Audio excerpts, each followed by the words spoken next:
안녕하세요. 이정원의 자가면역TV 한의사 이정원 원장입니다. 자, 오늘은 제가 설사 증상에 대해서 한번 이야기를 해보겠습니다. 이 설사 증상 중에서도 밥을 먹으면 바로 배가 아프면서 화장실 가서 묽은변을 보게 되는 증상에 대해서 이야기를 해볼 텐데요. 아침을 먹고 나면 바로 이제 배가 아프면서 화장실 가시는 분들은 종종 있을 것이고, 또 이제 아침, 점심, 저녁 할 거 없이 밥만 먹었다 하면 바로 화장실 가시는 분들도 계시는 걸로 알고 있습니다. 자, 이런 증상은 왜 생기는 것일까요? 우리가 이 증상의 원인에 대해서 이야기를 하기 전에 알고 가셔야 할 개념이 하나 있습니다. 바로 위대장 반사라는 것인데요. 자, 위대장 반사라는 것은 음식물이 위로 들어가게 되면 대장을 원활하게 활동을 시키는 몸의 반응을 이야기를 합니다. 이것은 음식을 충분히 먹기 위해서인데요. 왜냐하면 위에 음식물이 들어갔을 때 장이 움직이면서 장의 내용물을 비우고 아래로 내리게 되면 그만큼 위에서 많은 음식을 섭취할 수가 있기 때문입니다. 한마디로 쉽게 말해서 위에 음식물이 들어가면 대장의 운동이 원활해진다고 보시면 될 것 같습니다. 이거는 굉장히 정상적인 현상이고 우리 몸을 위해서 꼭 필요한 기능이라고 할 수가 있겠는데요. 자, 그럼 왜 어떤 분들은 밥을 먹었을 때도 속이 그냥 편안하고 어떤 분들은 왜 밥을 먹으면 바로 화장실을 가게 되는 것일까요? 밥을 먹으면 바로 화장실을 가게 되는 경우는 이 위대장 반사가 항진되어 있는 경우입니다. 항진이라는 것은 너무 기능이 세서 과민하게, 예민하게 나타난다는 것을 이야기를 하죠. 자, 그러면 왜 이렇게 위대장 반사가 항진이 일어나는 것일까요? 장이라는 것은 자율신경계와 연관이 많이 되어 있습니다. 자율신경계는 보통 이제 교감신경과 부교감신경으로 나뉘어지게 되는데요.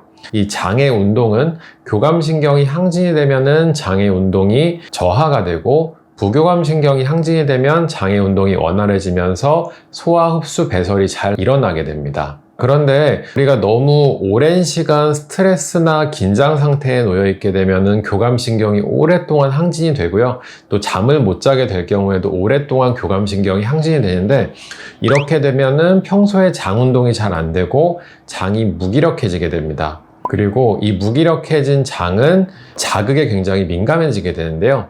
그러니까 한마디로 쉬운 비유를 하자면은 격한 운동을 한다고 했을 때 평소에 운동량이 많고 체력이 좋은 사람들, 많이 운동을 했던 사람들은 격한 운동을 해도 반응이 그렇게 크게 나오지 않겠죠. 그냥 쉽게 할 수 있을 텐데, 평소에 운동을 하나도 안 하고 긴장을 하고 있는 사람에게 갑자기 격한 운동을 시킨다면 이 사람은 운동을 하고 나서 갑자기 토를 할 수도 있고 굉장히 몸이 힘들어질 것입니다.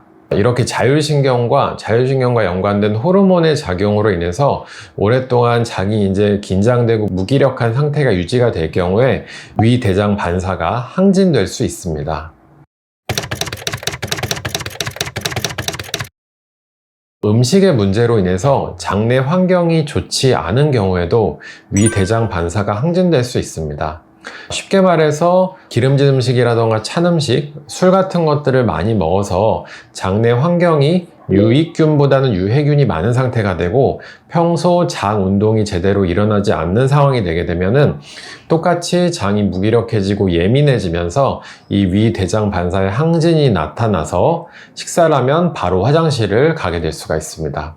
자, 그래서 요약을 하게 되면은 한마디로 뭐 잠도 좀 많이 안 자고 스트레스와 긴장 상태에 오랫동안 놓여 있어서 장이 예민해진 경우, 또 이제 음식으로 인해서 장내 환경이 안 좋아지고 장이 예민해진 경우, 이런 경우에 밥을 먹으면 바로 화장실을 가게 되는 이런 증상이 있다고 볼 수가 있겠습니다. 자, 이 증상은 이제 과민성 장 증후군과도 밀접한 연관이 있고, 과민성 장 증후군 환자분들은 이렇게 밥을 먹으면 바로 화장실을 가게 되는 이런 상황에 많이 놓이게 되는데요. 그래서 이제 과민성 장 증후군 환자분들에게 주로 처방하는 약들이 주로 안정제 계통을 많이 처방을 합니다. 그 원리가 같다고 이야기를 할 수가 있겠죠. 뭐 스트레스라던가 긴장을 좀 누그러뜨려서 이런 자율신경계의 기능에 영향을 줘서 장 운동을 편안하게 만드는 것이 이 과민성 장 증후군을 해결하는 방법이라고 할 수가 있겠습니다. 자, 그러면 평소에 밥 먹으면 바로 화장실 가시는 분들은 어떻게 해야 될까요? 지금까지의 내용을 잘 들으셨으면 아시겠지만 충분한 숙면을 취해서 세로토닌과 같은 안정형 호르몬이 몸에 많이 분비가 되게 만들어주고요. 또 이제 과도한 스트레스나 긴장을 조금 누그러뜨리시는 것이 좋고, 또 이제 음식에 있어서도 뭐 술이나 기름진 음식, 찬 음식 이런 것들은 좀 줄이시는 것이 좋겠죠. 그리고 장내 환경을 좋게 만들 수 있는 유산균이라던가 식이섬유를 많이 섭취를 해주시는 것도 도움이 될 것입니다. 자, 이런 증상을 이제 한의학에서는 어떻게 치료할까요? 한의학에 이제 설사에 유명한 처방 중에서 통사요방이라는 것이 있습니다. 통사요방이라는 처방은 백출과 그리고 작약, 진피, 방풍으로 구성되어 있는 처방인데요. 백출과 진피는 위장의 운동을 원활하게 하고 위장에 쌓인 불필요한 수분이나 습기를 밖으로 배출하는 것을 도와주게 되고요. 또 작약 같은 경우에는 장 경련을 막아주게 되고 또 이제 정신신경을 안정시키는 역할을 하게 됩니다. 방풍과 같은 경우에도 중추신경계에 영향을 주고 또 이제 몸의 전체적인 습기라던가 수분 대사에도 영향을 주기 때문에 이러한 약재들이 배합이 되어서 과민성 장증후군이나 만성 설사를 치료하는 처방이 되는 것입니다. 자, 그렇다고 이 처방 그냥 마음대로 드시면 오히려 더 설사가 심해질 수도 있습니다. 그래서 체질과 증상을 봐서 처방을 해야 되고요. 이 처방만으로 해결이 안 되는 경우들도 있기 때문에 반드시 이제 한약을 드시려고 할 때는 전문가의 상의를 통해서 본인에게 알맞는 처방을 받으시는 것이 좋겠습니다. 자, 이렇게 오늘은 밥을 먹으면 바로 화장실을 가는 증상에 대해서 알아보았는데요. 의외로 이제 장의 문제라기보다는 신경계의 문제와 많은 연관이 있다는 사실이 좀 흥미롭게 느껴지실 수도 있었을 것 같습니다. 자, 이정원의 자가면역TV 오늘은 여기서 마치도록 하고요. 또 앞으로도 재미있는 콘텐츠로 자주 찾아뵙도록 하겠습니다. 감사합니다.